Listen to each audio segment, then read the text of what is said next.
సింహరాశి వారు మాఘమాస శుద్ధాష్టమి అక్షయ కాలభైరవాష్టమి సందర్భంగా ఎలాంటి విధులను పాటించడం వలన సకల అష్టకష్టాలని తొలగించుకొని ఐశ్వర్యానికి ఆనందానికి రాజయోగానికి స్వాగతం ఎలా పలకాలో ఈ వీడియోలో సవివరంగా సంపూర్ణంగా తెలుసుకుందాం.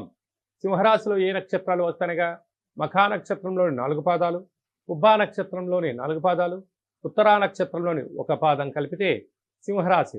చాలామందికి పుట్టినటువంటి వారికి డేటా ఆఫ్ బర్త్లు లేనటువంటి వారికి వీరి యొక్క మొదటి అక్షరాన్ని అనుసరిస్తూ ఆ రాశిని తెలుసుకుని ప్రయత్నం చేద్దాం. మా, మీ, ము, మే, మో, టా, టీ, టు, టే అక్షరాల వారందరూ కూడా సింహరాశి జాతకులే. సింహరాశి యొక్క అధిపతి రవి సూర్య భగవానుడు.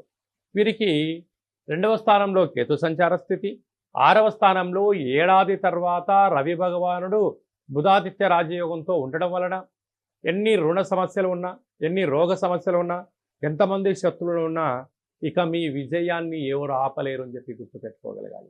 అలాగా ప్రభుత్వ ఉద్యోగం ప్రయత్నం చేసేవారికి మంచి కాలము, ఉద్యోగంలో ఉండబడిన వారికి ప్రమోషను, మీరు ఏ ప్రాంతానికి కాబట్టి ఆ ప్రాంతం ట్రాన్స్ఫర్ అయ్యేటువంటి కార్యక్రమాల్లో సింహరాశి వారు ఆనందకరమైనటువంటి బుద్ధి జ్ఞానంతో జీవితాన్ని పొందబోతున్నారు.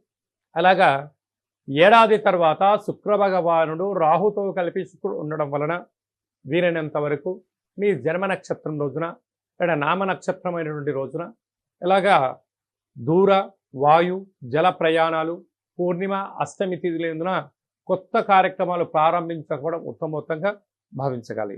రాజస్థానంలో గురు సంచార స్థితి ఉండడం వలన ధర్మ మార్గంగా ఉండడం, వృత్తి ధర్మంలో ఉద్యోగ ధర్మంలో పై అధికారులతో సఖ్యతగా ఉండడం, సహ ఉద్యోగస్తులతో ప్రేమతత్వం ఉండడం, కింది స్థాయి ఉద్యోగస్తులతో దయా జాలి గుణం ఉండడం వలన మీకు అంతా మంచే కలుగుతుంది. లాభస్థానంలో కుజుడు ఉండడం వలన స్థిరాస్తులు, చరాస్తులు, గృహాలు, వాహనాలు, క్రయ విక్రయాలు మీ సొంతం కాబోతున్నాయి.